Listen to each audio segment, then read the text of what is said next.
Welcome to The Big Rich Show. This podcast will focus on conversations with friends and acquaintances within the four-wheel drive industry.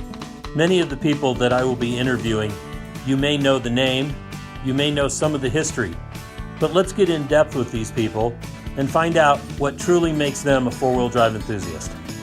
So now's the time to sit back, grab a cold one, and enjoy our conversation.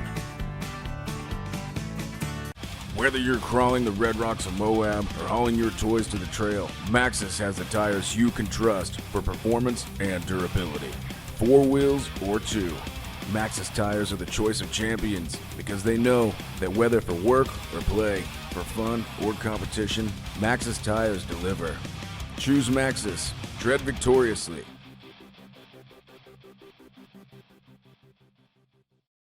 I'd like to take this opportunity to thank 4Low Magazine for contributing to the success of this podcast. 4Low Magazine, an enthusiast magazine for the 4x4 off-road community. It's great to have you here, Lance. Let's discuss how things started for you back in the day. Where did you grow up at? Well, I grew up in California, Northern California, Sacramento area to be exact, and got into four-wheeling, in my early teenage years in high school in the Bay Area, actually. I had a 1979 Datsun pickup and two-wheel drive, and all my friends had big jacked-up Chevys. That I went to school at a rich, high school where everyone was driving Mercedes and BMWs and jacked-up Chevys that their mom and dads bought them, and I had my 1979 Datsun that I bought from my paper route money, and there was a big mud puddle behind the school, and everyone after school would go bomb through this mud puddle in their Chevys, and I'm like, screw it, man, I'm gonna do it, and I went for it and got stuck in the middle of the mud puddle and blew up the engine and had to fix it in auto shop, and pretty much from that day forward, I was an off-roader, and that was it. I was like, oh, this is awesome, even though I blew up my engine and my dad kicked my ass, and I had to change out the engine in auto shop with every single spare penny I had, but that was it. So got through high school and moved back up to the Sacramento area and bought a Suzuki Samurai. And, this was a long time ago. This is, in 1990. And so not too many people four-wheeled Suzuki Samurais. There was only one guy that I knew of that actually, made it a four-wheel drive rock crawler. And so I just thought it was cool because it was small and lightweight and it could go in the snow.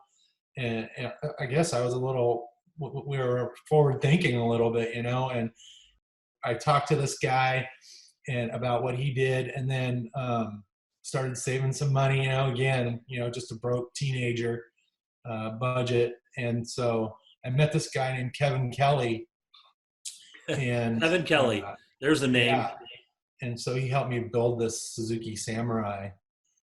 And then we started hanging out. I put 31-inch tires on it, and we sprung it over.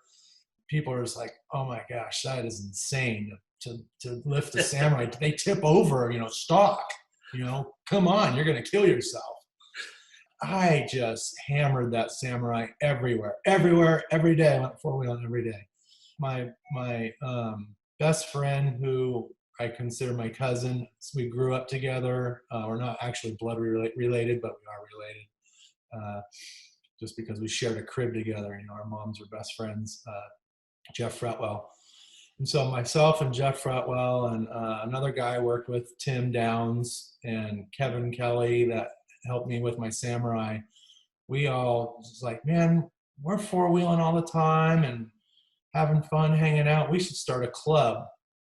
We started going up to the Rubicon trail a lot. That was our backyard.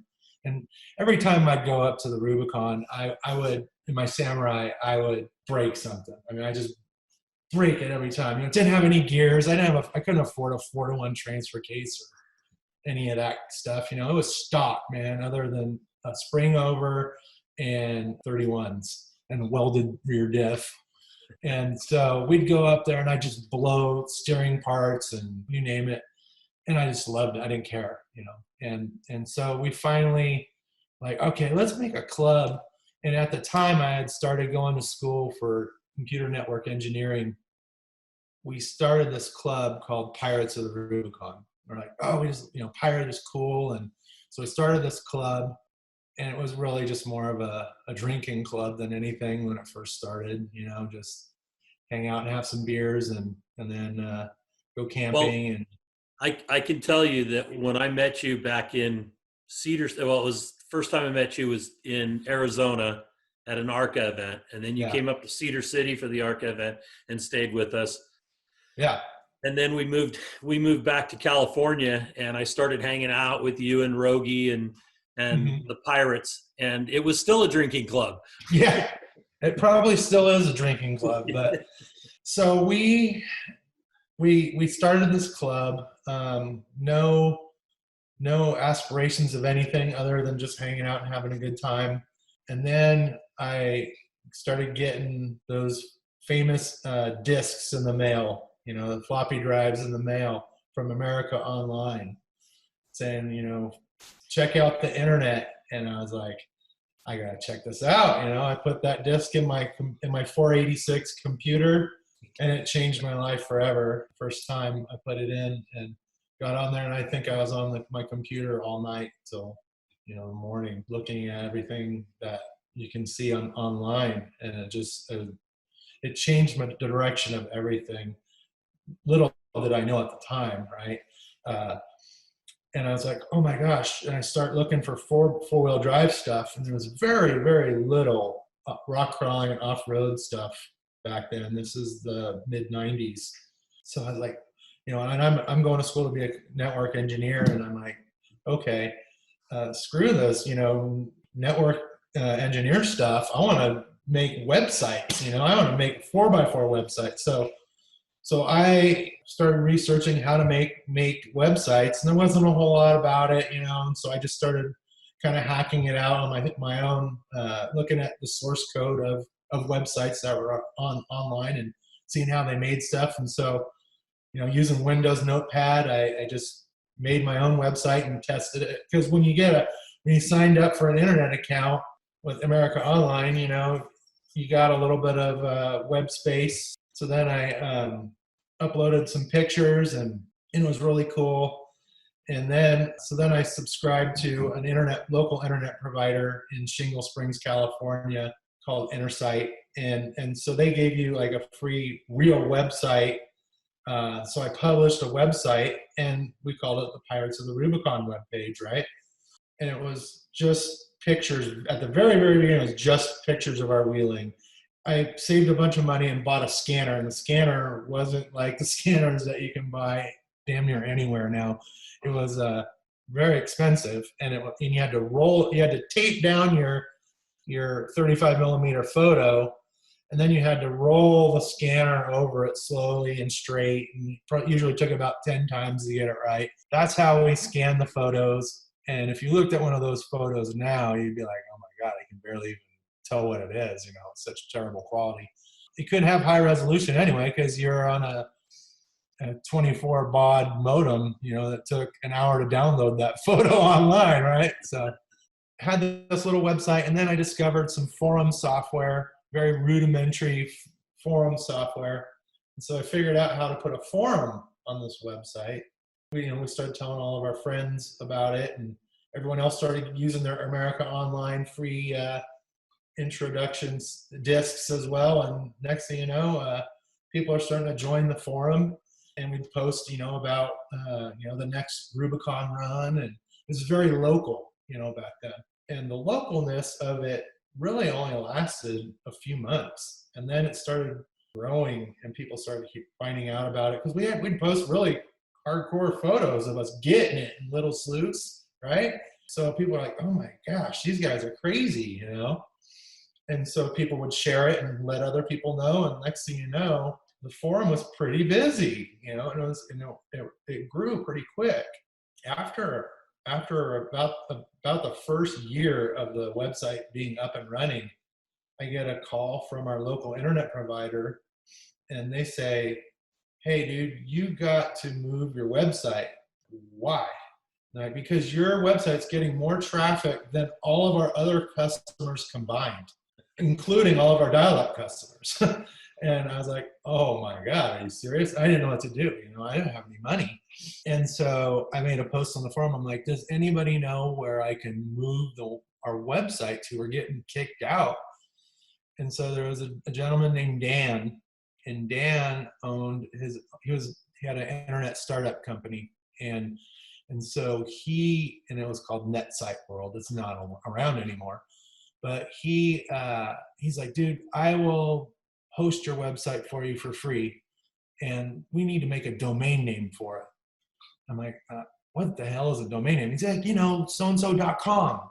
I'm like, oh, that'd be really cool, So makes you legit at that point, huh? What's that? Made you legit at that point? Yeah. So we kicked around a few options, and I was like, duh, pirate4x4.com is the obvious choice, right? So that's how pirate4x4.com was born. Free web server that a friend had, and he set it all up and got that going, and that was it, man. And then only took a few months, and we upgraded the forum software a little bit, and then we got our first advertiser. Who was the first advertiser? The very first advertiser was John Bondurant.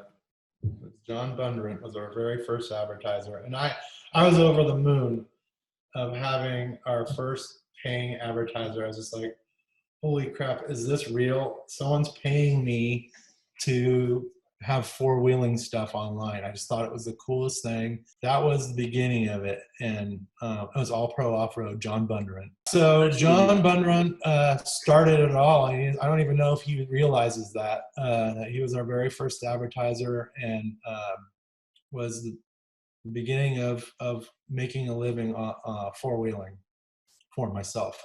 And so then we got a few more advertisers. Our free website guy, he sold his business, and obviously the new business didn't want someone freeloading on their servers. So we had to find a new home. So then we moved around a few times, and then we ended up having to buy our own servers and all that good stuff. Luckily, as we grew there, off-road companies started seeing the value of being part of us and started advertising. So it started to become a business, right? And I had a real job, and then it started interfering with my real job because it's starting to take up more time, right?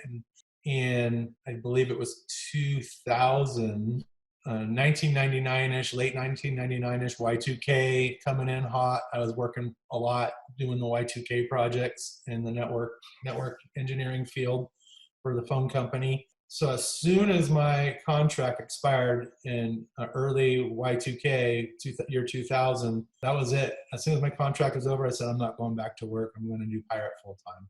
And good move. I was like, I'm either going to sink or swim. So let's do this. And that was it. I've been unemployable ever since, really, Once you get that taste of freedom, it's really hard to go back. Yeah. It's been a long haul. I wouldn't change a thing. So it grew and grew and grew, and then it just really caught on fire and grew. And then we started, I went to work for a web development company before I quit. Actually, let me back up. I did go to work for a web development company, and I met a guy named Bill Pleen. And Bill was a programmer, very, very smart, one of the smartest guys I've ever met in my life. He thought Pirate was really cool. He was a computer nerd. I mean, he's a big computer nerd. He's like 6'6", but he was a computer nerd. And he just thought Pirate 4x4 was the coolest thing. So he helped me on the back end just because he thought it was cool. He was my admin, and he helped. And I threw him some bones here and there, and I got him. He had a Ford Explorer, and we ended up pimping that thing out, if you can believe that. We got it lifted and tires and wheel. I mean, he had the baddest Ford Explorer on the planet, if you can believe that. So he was the guy, the brains behind everything in expanding the website, because it was very expensive to just go to a company and say, host my website. We're talking several thousands of dollars per month, and we still had to pay a lot of money. Almost several thousand. Well, we had to pay. I think our web hosting bill was up to $2,500 to $3,000 a month with us providing our own servers. Wow. So a lot of money. And I had my free network engineer guy, running them. So, if I didn't have him, I don't know where Pirate would have went, because I just wasn't into Unix and all the network optimization. I hated it. It made my head spin. It was like learning a foreign language to me. Thankfully, Bill was there. And the forum just grew like exponentially over the years in the early to mid 2000s. In 2000 also is when rock sports took off, and competitive rock crawling, trail rock at the very beginning, right?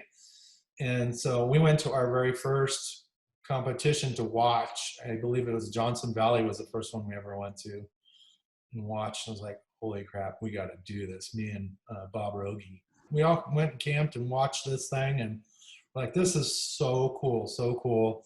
I mean, we've been four-wheeling and rock crawling like crazies, for a long time now. Let's try this competition thing. And so we put a rig together. Bob and I were like, we're going to go. And I believe the next event was Arizona. Farmington or Arizona? Phoenix, Arizona. Yes. And I believe that's where we met you, correct?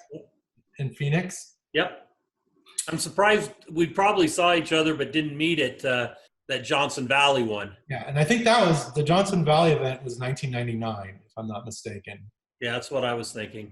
And we went to Phoenix, and I wouldn't say we got our asses handed to us, but it was a big eye opener of, holy smokes, these guys are serious. It's a little bit different than driving through the little sluice, tipping over and being able to back up and all that stuff. It's a lot more precise, So, but we were hooked. I mean, hooked bad. We loved it, and then we hooked up with you and stayed at your place in Cedar City and competed at the Cedar City event. Me and Bob we were serious about it, but we were most importantly just having fun.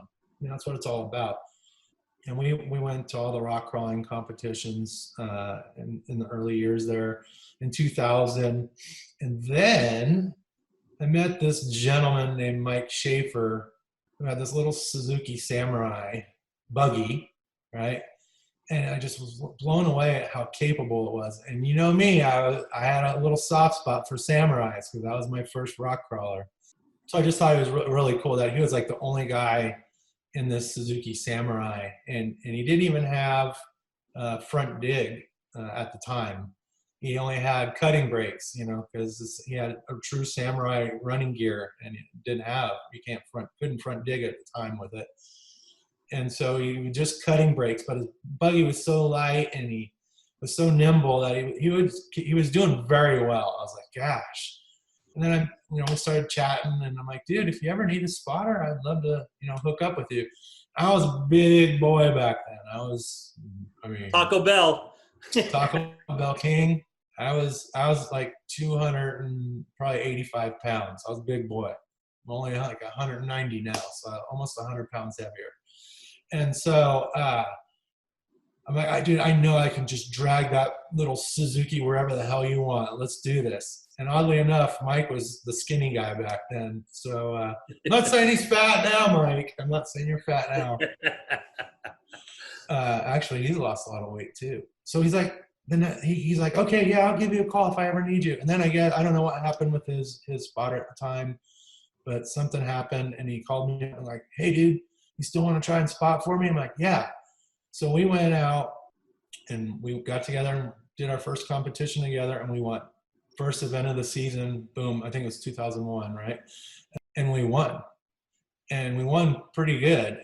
So I was like, holy smokes, this is awesome. And this is when ARCA at the time really got some good sponsors, and there was a whole lot of money in winning. And we got this check, and it was like $10,000 for winning an event and be a Goodrich. We were on mud terrains, just off the shelf mud terrain, and they gave us a contingency check, a big check. I believe it was $5,000. We won like $15,000 for winning an event. I was like, this is insane, you know? And I'm like, dude, I'm your boy, you know, let's do this. Let's do the season. And he's like, yeah, let's do it. So we competed the whole season together, and we won damn near every event we competed at. And about halfway through the season is when BF Goodrich came out with a concept tire called the Crawler. And I was talking to Jeff Cummings and Frank D'Angelo, and they wanted to compete against Goodyear, who was the title sponsor, of the series. And Goodyear was throwing out tires to anyone who had a pulse. They'd bring semi loads to the events and just hand out the tires, the MTR. And so BFG really wanted to, beat them at the game. And they weren't throwing tons of money out. They only had a few drivers on the BFGs. And so they're like, we have this new idea, this crawler tire, rock crawling specific tire. And we gave it to a couple of guys, and I'm not going to say who they are.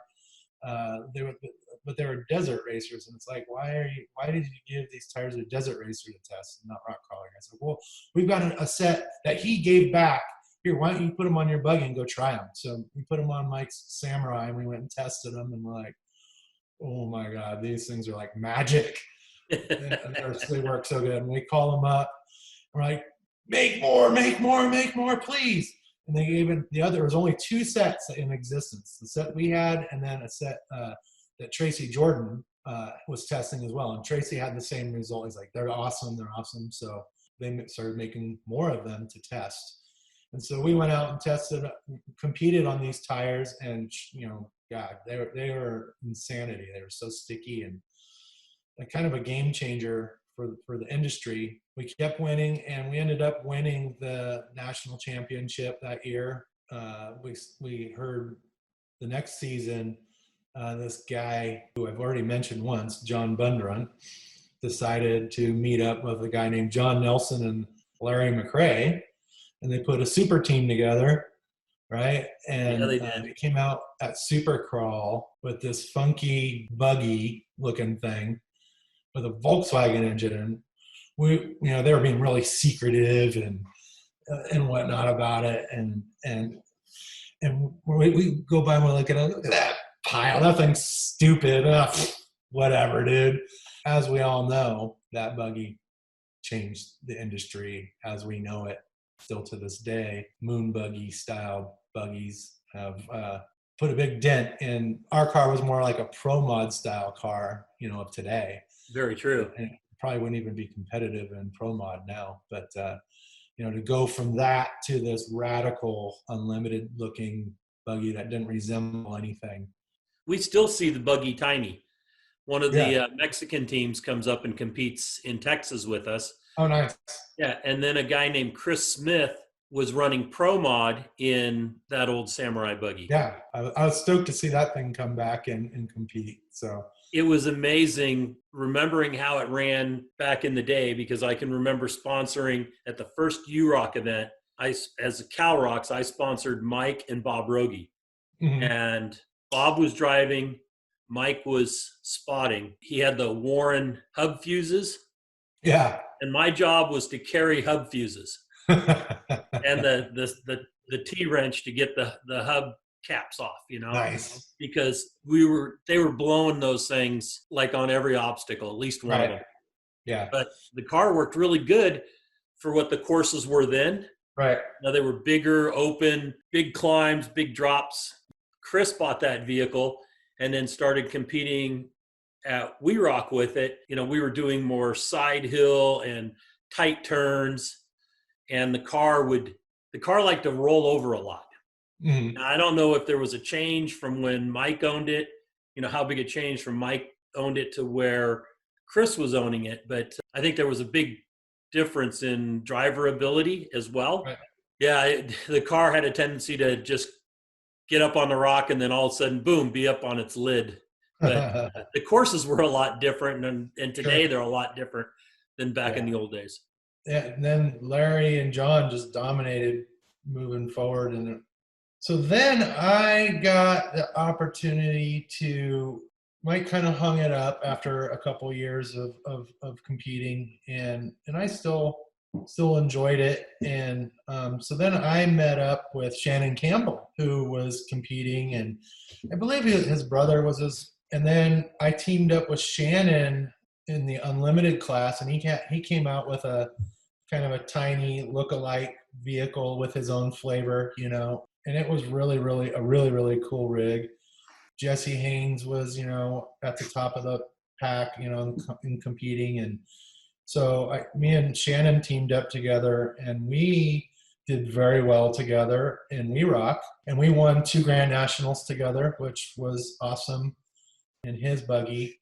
And that was some of the funnest competitions, because we had the same mentality that me and Bob Rogie had. And I also competed with Jason Scherer as well. So oddly enough, I've competed with 2, King of the Hammer winners in rock crawling. I started in rock crawling, and we won.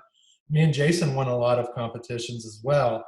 And then Jason sold Tiny, right? Because we competed in Tiny that Larry McRae competed in, and then he sold it, I believe, to the guy in Mexico, because he wanted to get into King of the Hammers racing. And so he built a car that he tried to compete in We Rock, and it just wasn't competitive in We Rock. It was a King of the Hammers car, In fact, someone just sent me a picture of it in rock crawling, and it was okay. It wasn't going to win, and I want to win. Yeah, it was too big. Winning is fun for me, not coming in 6th. So anyway, I got to compete with Jason, and we won a bunch of stuff, and then Shannon, we won a lot of stuff, and competing with those 2 guys was really different than when me and Mike first started. It was fun, but then we got really serious because we were sponsored by Summit Truck Style, and they expected us to win. If we didn't win, we were like worried about, oh my gosh, are we gonna still be sponsored, And then when me and Jason hooked up, it was just fun. And winning was, obviously we wanted to win, but the number one thing was fun. And we always had fun. I can tell you some crazy stories of stuff we would do, but you might ban us for life if you knew about them. So we won't go there. And then when Jason moved on and I competed with Shannon, same thing. It was just fun, and drink beer all night, and then at 8 in, wake up, kind of hazy, and go compete, and somehow win. And Jesse Haynes, it seemed like it was the Shannon and Jesse battle back then. And I remember, at Grand Nationals and stuff, we would just be pretty close to him, and it would come down to, the main event course. And so it was a lot of fun. And then it seemed like at that time, the unlimited class kind of was getting phased out. More people were going pro mod. And so Shannon built a pro mod, and we did that a little bit. And then that was kind of it for me. And then I just started refocusing back on my business. I'm doing live coverage of events and stuff like that, and didn't really compete anymore after that. So it's not. Well, I remember going to Mexico with you guys when you'd hooked up with Pistol Pete. Yeah. Those were some good times, some good trips. That was cool because that was an opportunity that fell into my lap. Ron Stobaugh, I believe he was, I don't remember if he was with Superior Axle and Gear back then, or if he had already started his Alloy USA company. Superior, I believe. He was an advertiser on Pirate, and he's like, dude, you need to get into desert racing and check it out. And even more money. Yeah, Ron was a veteran desert racer, and so he's like, you got to come try this and check it out. My friend Pistol Pete races a trophy truck. Do you want to ride with him? I'm like, of course I want to ride in a trophy truck. So he hooked up that very first deal in a trophy truck. It was just so much fun. And so I asked Pete, I'm like, dude, I want to be your navigator for the season, and I'll work hard. I'll work for, I'll do it for free. I'll come on my own dime, and I'll help. And he's like, all right, you did a great, you were great at this race. You're in. I was like, oh yeah.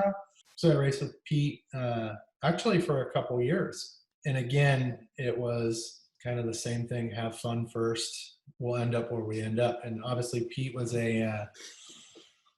God bless him. I miss him. He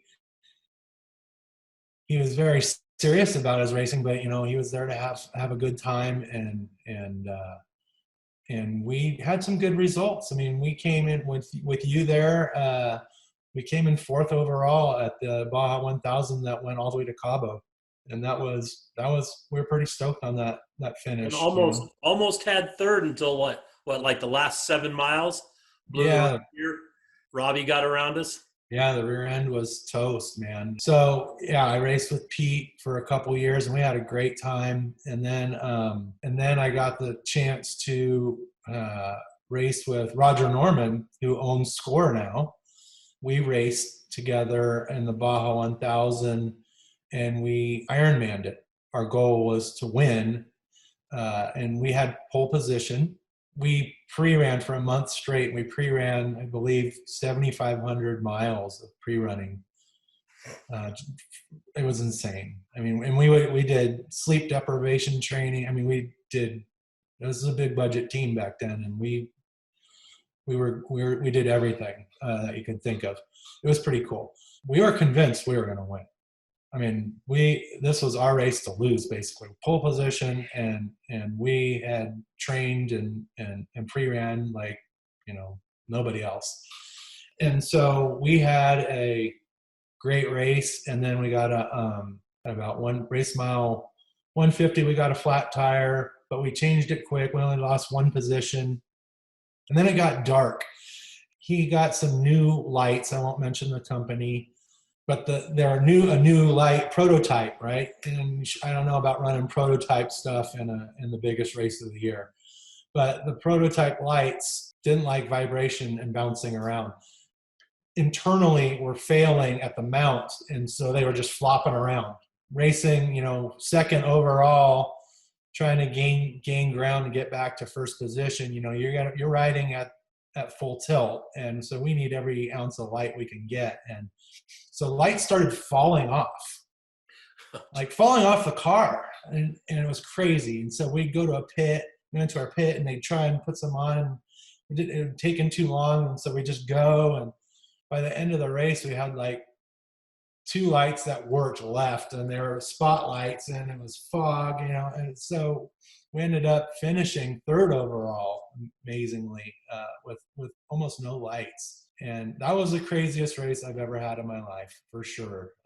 I've raced a lot of races, in Baja and rock crawling and whatnot, but that race I'll never forget it, just because of the craziness. We caught Robbie Gordon at one time in the middle of the night in the fog, and we had lights in the front bumper and lights on the light bar up above.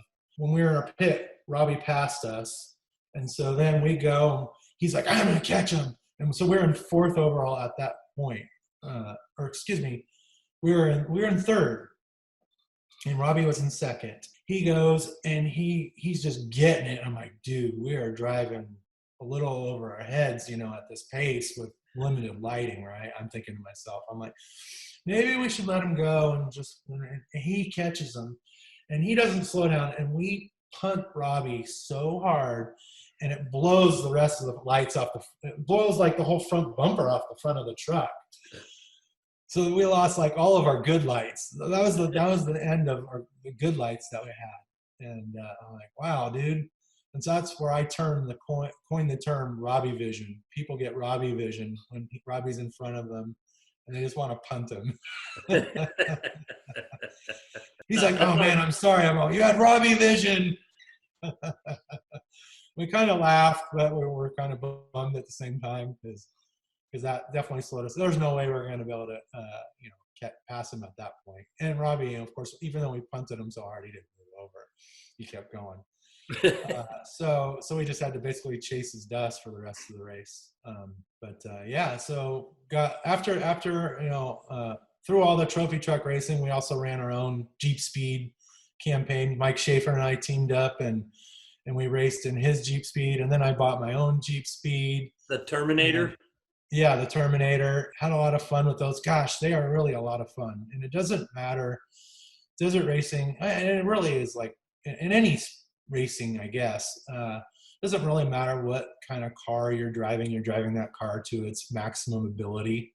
So if you're in a trophy truck and you're going 140, or if you're in a Jeep Speed and you're going 40, it feels like you're going 200 because you're driving that vehicle at its very limit, and at any second you could crash, right? So that's what I love about racing is just you can be driving whatever it is, you're driving it at its limit. So whether it's a stock Suzuki Samurai or Tiny or a Jesse Haynes vehicle, you're driving them all at the limit, and so it's fun to start at the bottom and work your way up, but you just go faster, and so you can dive faster at the higher speeds than if you crash going 35 versus 140. You know what I mean? So what do you remember the most? What's one instant that happened during rock crawling that really stands out in your mind as being, that oh wow moment? The oh wow moment that well, there's a couple of oh wow moments for me, and the two oh wow moments for me where I briefly mentioned them already was oh wow moment number one was when BFG came out with that rock crawling specific tire. That's when I knew that rock crawling wasn't necessarily just a sideshow, that there was a huge manufacturer making a rock crawling specific tire for rock crawling because they want to win, because it was important to them to win. All the other companies at the time just had, their off-the-shelf tire that you put on your F-150, and they were, saying go compete in them. But this was a rock crawling specific tire, and I just thought that was really cool.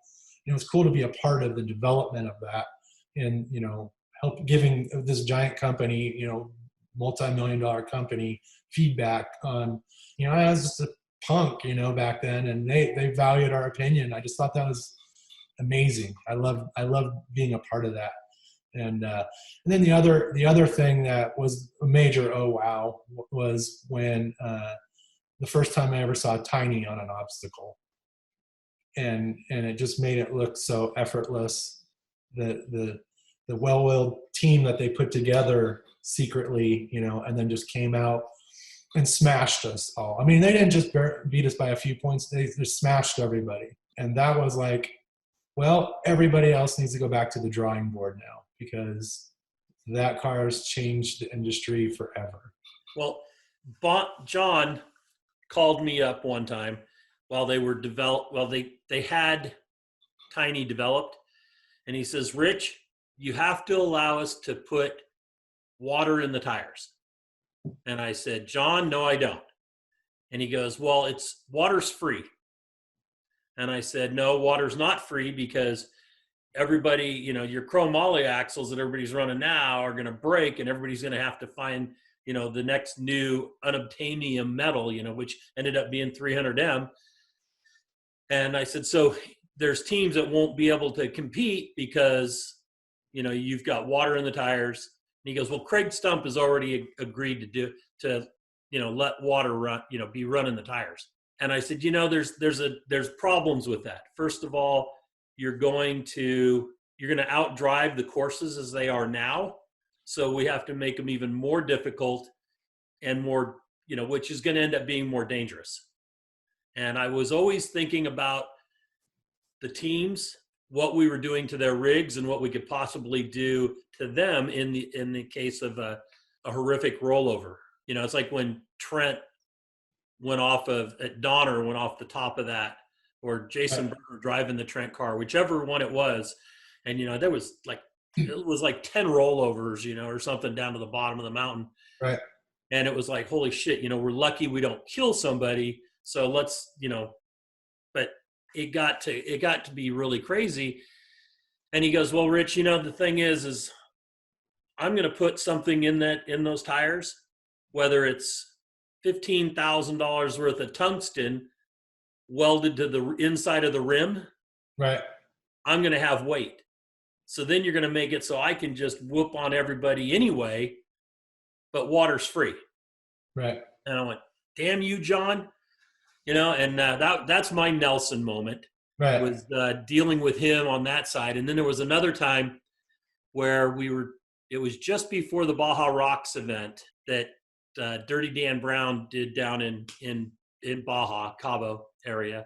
It was a put up or shut up or one of those. It might have been a series event, but Tracy and Tiny were always battling it out at that point.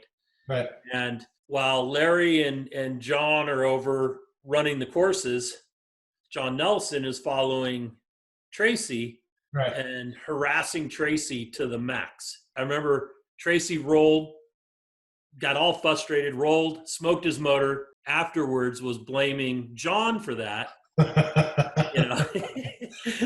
Things got really sideways, and it was just insane because they were leaving our event and then heading straight down to Baja. So now Tracy had to find another motor. That's when I told, we made rule changes then about, harassing judges, harassing other drivers. And I remember calling Nelson and saying, if you're going to win, you got to win on the rocks, not because you're totally getting into the other guy's head as a team manager or whatever you are, the car builder, and forcing, the guy into making mistakes because you get him so sideways. And I think it's awesome. Well, I told him if he did it again, I was tossing him. There was so much of that back then. Everybody wanted to win so bad. I mean, I'm not going to say everybody, because there were some that didn't want any part of hanging out with all of us. But, after the events, everyone would hang out and drink beer and high five each other. But when it was game time, it was gnarly. I mean, people would be protesting you, and there was a few people that were well known to be the protesters for anything. They'd be watching and run over to the judge. Oh, he did this. It's like, come on, man. Everyone gets a few freebies here and there. It's just I've been able to. It's taken me a long time. Been doing this. This is our 20th year or 20th season. 20th year because of put up or shut up. Next year will be a 20th season, but it's getting that competitiveness and the on the judges or on the other teams still happens, not as much and not as frequently as it did. I've been able to control that a lot, but it's because we kept going through judges, because the teams would just be on top of the judges. The judges were like, the hell with this, I ain't coming back. Right. And so we had to make changes there just to control that. But still, it's the guys that are competing nowadays are doing it more for bragging rights, because we haven't been able to build up the classes big enough. I mean, I remember Washington, where we had 84 cars or 83 cars or something like that in 3 classes. Yeah. We just had our biggest event in Arizona in years at 52 cars. Yeah, I saw that. That's cool. It was really nice. And hopefully we'll get that kind of turnout after all this stuff blows through. The next event should be at Sand Hollow, your neighborhood. Perfect. So I'll be there. If we end up with 52 cars there, we're going to be overwhelmed because it's not a big area. Right. So if anybody gets to hear this before that event happens, if you want to see mayhem and craziness, that'll be the event, because it'll be from the parking lot to the rocks will be crazier than hell. That's for sure. Yeah. It's a great venue though. It's small, but it's cool as a spectator because you can walk around very easily to see all the action. So we went there last year. I took my kids and they enjoyed it. And Connor got to drive Cody Wagner's buggy around. He was pretty pumped on that. He still talks about it. And so when Cody retires, I got your driver, dude. So he's waiting. He's training right now.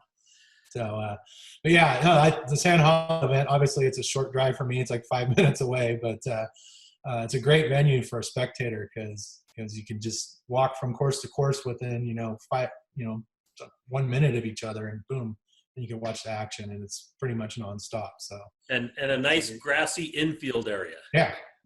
Helps with the dust blowing through there because there's a reason that place is called Hurricane. Yeah.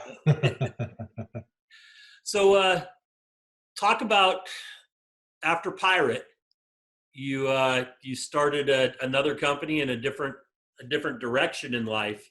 Talk about that some.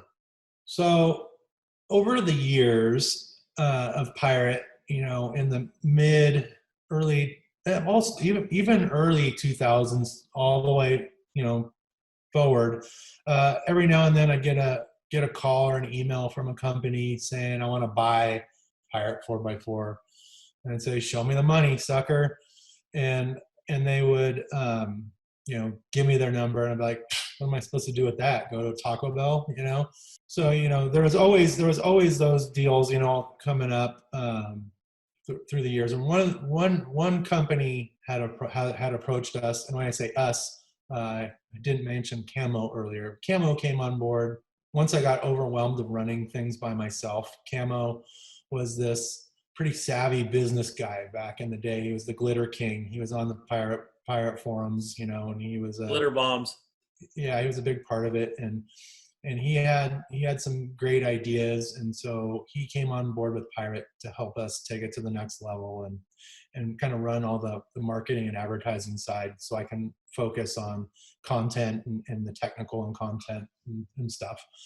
And it worked pretty well for us over the years. And so we would get these proposals from we actually got proposals from some of the magazine companies wanted to buy us, which nobody really knows that. And then a company called Vertical Scope, who made several attempts to buy us over the years, and each time they would approach us, the number would get higher, right? So it started pretty low, and then it'd get higher, and then it'd get a little higher, and then it'd get a little higher. And then finally one day they got our attention, and we're like, holy crap, that's not a bad payday right there, dude. What do you think? Toiled over it, and it's like, we love doing what we're doing, but there's this little thing called Facebook, and I really feel like it's not going to go away. Forums were popular still, but I felt like this Facebook thing was going to eventually be the downfall of forums. Thankfully, I was right. Not thankfully, thankfully for me, I was right, because we accepted that offer, and it seemed like it was not much longer after that where Facebook just took over the internet, and forums are almost, they're a dying breed, and it's a shame, because Facebook sucks for sharing content of and being a community gathering place for like-minded people like rock crawlers and off-roaders. I think Facebook and Instagram ruined the internet as far as being able to, you can, any dickhead can create a Facebook group, rock crawlers of America, it's not the same. It's not good searchable content. It's not the same at all. It's terrible. Forums still are the best, but forums are a dying breed, or have died. Maybe they'll make a resurgence. I hope they do, because they're better. And I truly believe that. But it seems like a week after we sold Pirate 4x4, Facebook just went and took off, and you start seeing a lot of traffic going down on these forums. Pirate held strong for a long time, and I can say this now because my non-compete's up, and Vertical Scope can suck it. So they ruined the website. They sure did. they just didn't care for it. They kept us on board for a few years, and that's why it maintained for a while. And they paid us to be consultants. But then they would make changes, stupid changes, to try and generate a little more ad revenue. But all they really did was detract from the viewing experience. They put stupid pop-ups and all this stuff, and it just kind of ruined the experience, the authentic experience. Even though they are making great ad revenue when I handed them the keys, and so they put all this shit on, and then people would leave and lower the readership. So they were probably making less money with all the added crap. They just left it alone, and I don't know, who knows? Like I said, with social media taking over the world, it detracted from the forums, and the readership went down. If you go to Pirate right now, there's still plenty of people there. Surprisingly, you'd be surprised. I just looked at the stats last week, and there's quite a few people still going there. And I actually, one of my very good friends said I should buy it back and bring it back, but that sounds like a lot of work. So after I sold Pirate, Camo retired, and he is now a real pirate. He captains yachts for rich people. So he transports them from Cabo to Seattle, and that's what he's doing now. I think it's super awesome. It's always been his dream to just be out on the water. He's a real true pirate, and so he's having fun with that. And I wasn't sure what I was going to do with myself after Pirate. So I decided to get into the real estate game in California and started buying houses and flipping them.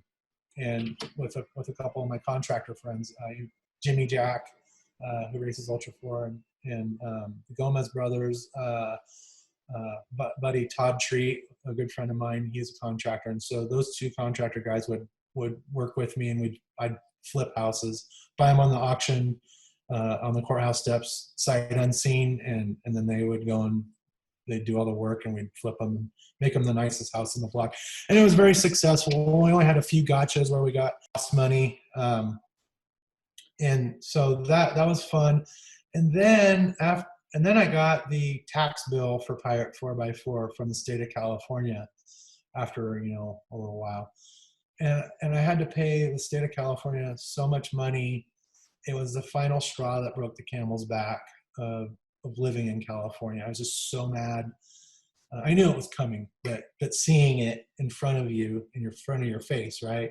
And seeing the number that you have to fill out a check and sign and send to the state of California, it just made me mad. And I was like, you know what, Renee, we gotta go. This is crazy, and I was getting tired of the traffic there. I was getting tired of the neighborhood we lived in. While it was a great neighborhood, it was just a little fake in California-ish. You had to schedule play dates for your kids and tell your kid to go ride his bike down the street and go knock on someone's door and play. And I was like, schedule play dates, and this is dumb. So I wanted to find somewhere where it was like when I grew up, and so I told my wife, I said, look, let's move. She was on board, and she's an accountant, so she's a number cruncher. I said, look, you can pick where we go, but let's make sure that there's good jeeping and off-roading, and affordable real estate, low taxes, and a really good place to raise our kids. Is the most important thing. So she does all her research, and she's like, gosh, you're not going to believe this, but St. George, Utah is at the top of the list. And my dad had moved here after we had done all the rock crawling stuff, because we had come here for We Rock events and ARCA events over the years. And my dad really liked it here because he used to come to a lot of our events with us. And so he retired in St. George. But then after we had kids, my dad became obsessed with my kids. And so he moved back to California, be close to our kids. So when my wife's like, let's move to St. George, I was like, holy shit, my dad is going to be pissed, right?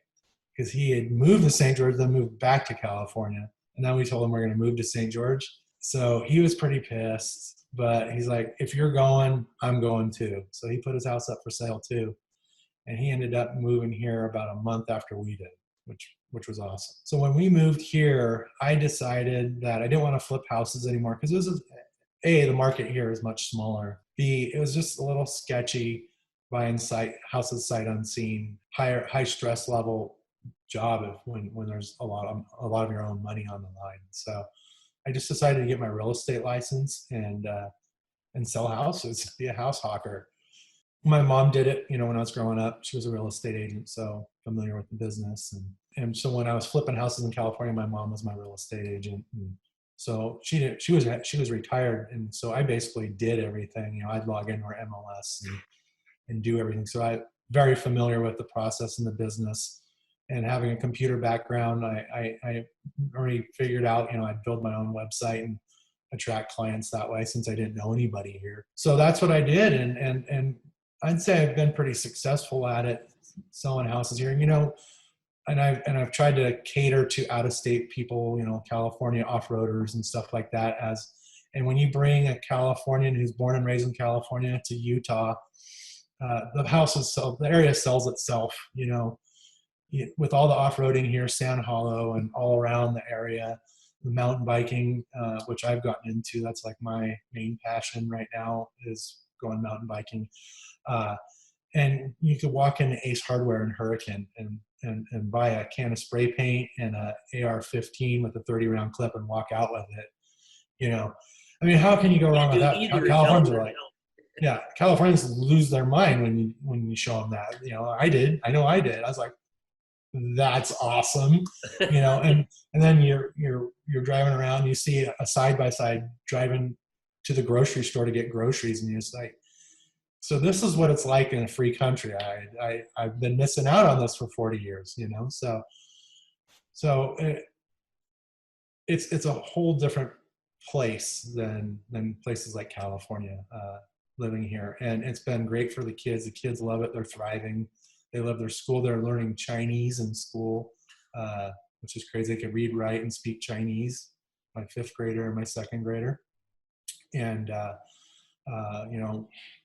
with all the jeeping and mountain biking and stuff, and Lake Powell close by, and Las Vegas, if we want to go get our party on, is right down the road. And we've got skiing up at, Bryan Head, which is less than an hour away. Just a great central location. And so over the years, close friends of mine have seen, what we're doing. And I have sold so many off-roaders houses. All my friends have moved here. My best friend, Larry McRae, they moved here from Southern California. Your son, Little Rich, moved back here, from Alaska.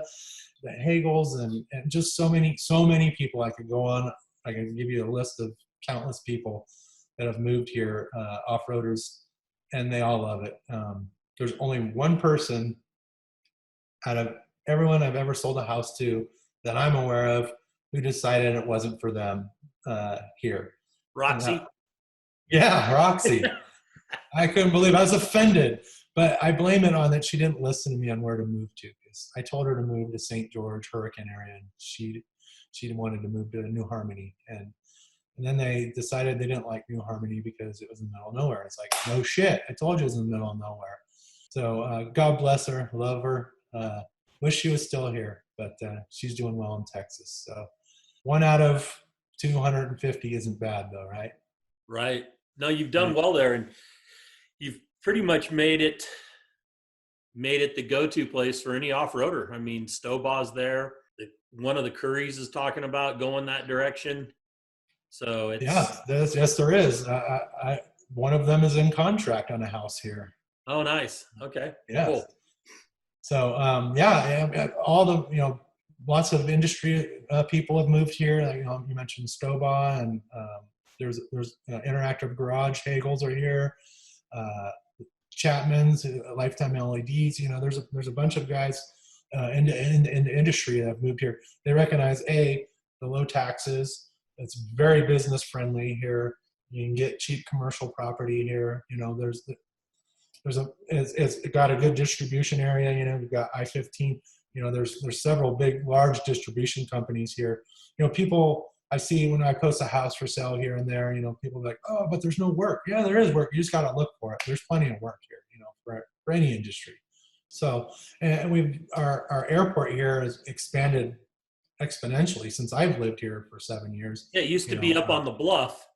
And now it's Yeah, on the yeah. valley. It was sketchy that back then, man. It was It was. sketchy. Plane, because the wind would blow up just right, and the plane would just come in and land sideways on that bluff. You know, you're like, oh my god. But now they've got a real airport, you know, and it flies.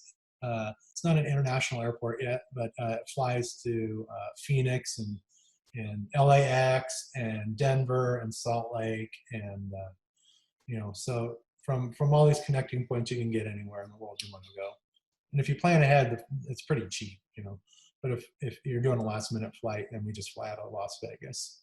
It's only 2 hours to Vegas, so my truck isn't even warmed up by the time I get to Vegas, you know. So you have a Raptor. I do have a Raptor. So do I now. Huh? I bought a Raptor as well. Oh, you did? Yeah, mine's a 12. Okay. But it's the 6.2. Yeah. So I bought one of the first Raptors, the very first when the year the 4-door came out, I bought that. And I had a lot of bad experiences with it. Just towing, it would get like 2 miles per gallon, and I had a bunch of mechanical problems. Like it had a driveline vibration that they were never able to fix. I just had a bad experience with it. I mean, it was a nice truck except for the bad experiences. So I got rid of it and had various Dodges over the years, and then I saw a couple people get, friends of mine get Raptors, and I'm like, God, since I had my Raptor, and Jason Scheer bought one, and he's going on and on about how awesome it was. And so I'm like, okay, I think I'm going to get a Raptor. And my wife thought I lost my mind. She's like, those things are big as pieces of shit. And so I called Jason, like, dude, do you really love your Raptor? And Jason's pretty particular about his cars, right? And he's like, dude, it is the best. It's the best. So I went and drove one. I'm like, oh my God, this thing is badass. They haul ass, and they're smooth and comfortable. And for mountain biking, we go mountain biking almost every day. We'll go down a dirt road, a 10, 20 mile long dirt road to get to where we're going to go bike, right? And it's not Baja 1000 rough, but it's rutted out road, with washboards and stuff. And I had a van before that, and it sucked driving the van down those roads, like riding in a paint can shaker. So the Raptor is like the perfect vehicle for mountain biking and getting from point A to point B on a dirt road quickly and comfortably without shaking out your fillings, So I'm super stoked on the Raptor. And then my brother-in-law, Casey Scherer, bought one. And so Jason has one, Casey has one. I have one. A bunch of other friends have them now. So we're gonna do a bunch of Baja adventures is the plan. Cool. Once things get a little back to normal here. Yeah, Cody's been doing it. Cody Wagner and Tom Ways and a bunch of guys are all into the Raptoring. And I never knew what Raptoring was. I'd hear people talk about it, and I'm like, really? Then I bought one, and the guy I bought it from was raced KOH and in the 4600 class, Josh Jackson, and he's got a shop in Colorado Springs, and it was really nicely set up, pretty much all stock, but maintained and everything fixed on it. And boy, what a game changer. We do, Shelly and I staff the Rebel Rally, and so we go from Tahoe to Glamis, almost all off-road, about 14 to 1,600 miles, towing our adventure trailer. And you talk, going from the Cherokee, which is motorized wheelbarrow, it's like driving that thing is like riding in a wood stove or drive. We used to call it, we're going to take the wood stove out and go wheeling, because the heat would just radiate through that thing. Now having the cooling seats and, oh man. Going the adventure trailer, didn't even know it was back there. It was great. So my wife shuttled us shuttled me and the kids on a mountain bike ride the other day. She dropped us off at the top and picked us up at the bottom, and she had to go across about a 10-mile long dirt road by herself. And she even comments like, God, that thing drives so good on the dirt roads. It's amazing. Yeah, when when Josh put his truck up for sale, I wanted it. I talked to Josh behind, in messages and stuff like that, saying, how much, what do you, what's the truck like, all that kind of stuff. So we started working on Shelly, and we're having another Cherokee built with an LS, but they've been sitting on it for like 15 months.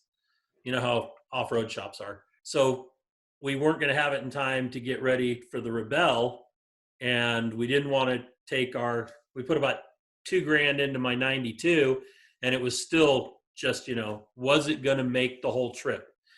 And I think it'll go anywhere, but it was the fact, was it going to be comfortable? Was it going to, do everything we wanted it to do and tow the trailer with that 4.0?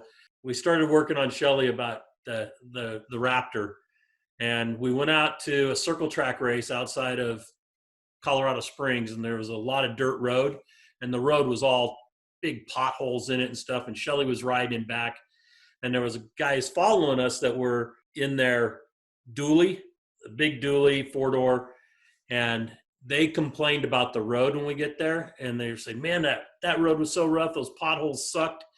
And Shelly goes, what rough road? And I knew we had her hooked at that point. Yeah. So Yeah. we ended up with it.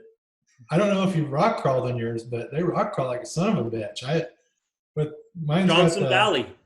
Yeah, mine's it's got the locker in the rear, and then it's got the Torsen front diff. Dude, it crawls like a son of a gun. I took it up some stuff I had no business taking it up. Me and Connor were just farting around and get out and make sure, I spotting myself and making sure it's not going to rip the steps off and stuff. But it crawls really good.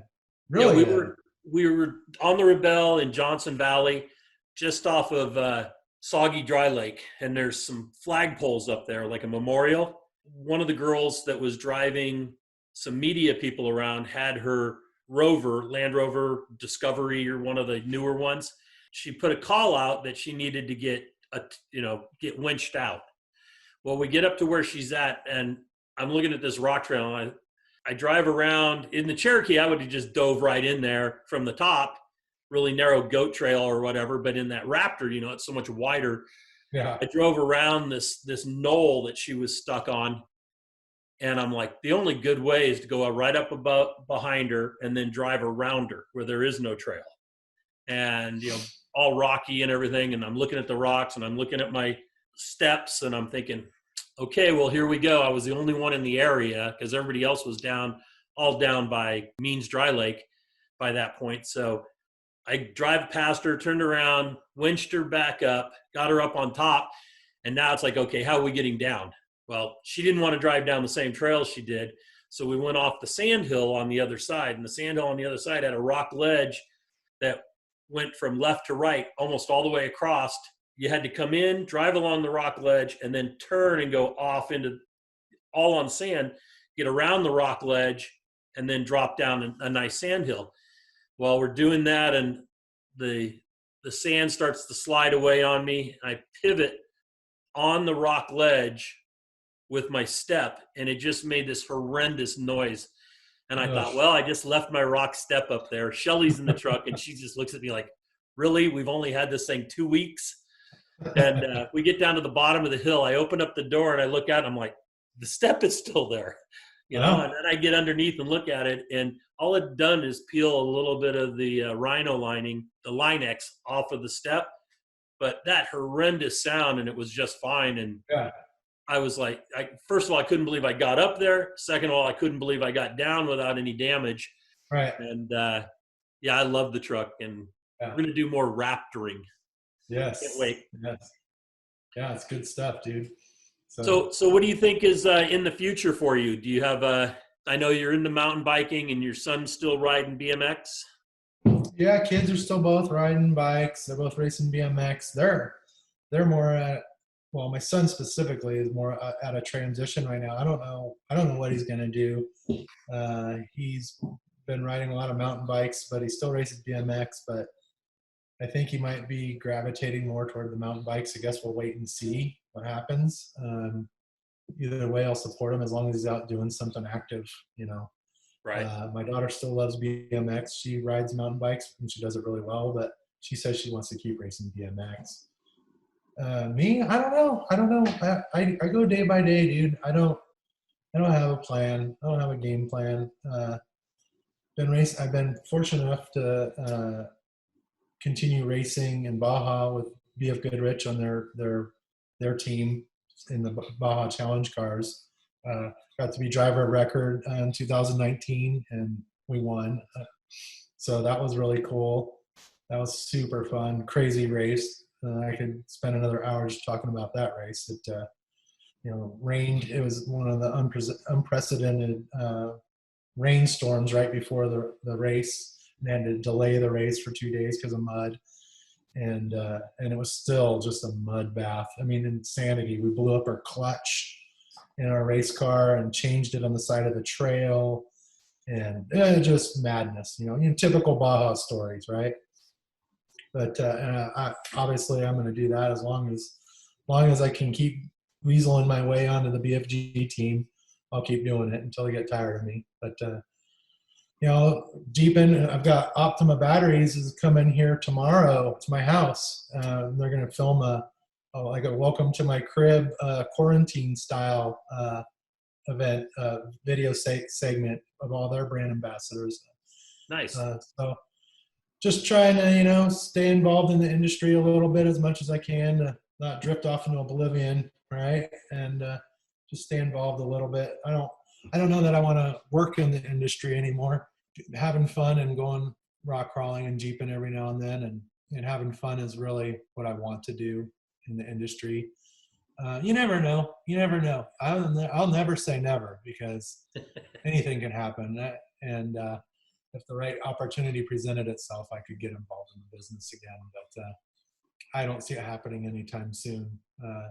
I really, when we sold Pirate, both Camo and I both were very burnt out on the industry as a whole. And when a hobby becomes a passion, and the passion becomes work, it was fun for a very long time, but then it started, some things really got to you, the intense stuff. It's like, what, screw this. It started out as fun, and it's not quite as much fun as it used to be, And so it was a really good time. The timing for selling Pirate 4x4 for us was perfect. I think we sold at the top of the market, and I do miss looking back, and I look at all the pictures and stories and stuff that we did. I do miss it for sure. So I would never say never on getting back in the industry in some capacity, but pretty happy with where we're at right now, where I enjoy running my real estate business. I have some people working for me, to help show properties and stuff, like when I'm not around. Typically, I only go out and show properties to referrals, people that specifically ask for me, off-roaders and stuff like that. I help, personally. But if Joe Schmo comes looking to buy a house here, they're going to go out with my buyer's agents, not me, because I'm too busy trying to play and have fun with my kids. Awesome. That's why we moved here, So I don't know what the future holds. I take it, like I said, I take it day by day. Gonna do some Jeeping here pretty soon. Got my Jeep over at Dennis's shop at Red Desert, getting some upgrades. Jason Shearer, he just started a company recently. I don't know if you're familiar with it, but Rage Forth is making bumpers. Right. They make them for JLs and JKs now. So he just sent me one of his new JK bumpers. So Dennis is putting that bumper on right now. He just sent me a picture of it. It's pretty cool. I'm excited for that, to help a brother out and help him get the word out on his bumpers. They're really nice. And I asked Larry McRae, who was the Mr. Poison Spider, because my Jeep has Poison Spider stuff. And I said, hey, dude, you're not involved with Poison Spider anymore. Can I put a Rage Forth bumper? You're gonna get butt hurt, right? I don't want you to be butt hurt. He's like, no, man, I've moved on like you moved on with Pirate. You're good. So, yeah, I'm glad to see everybody, all the old friends doing well.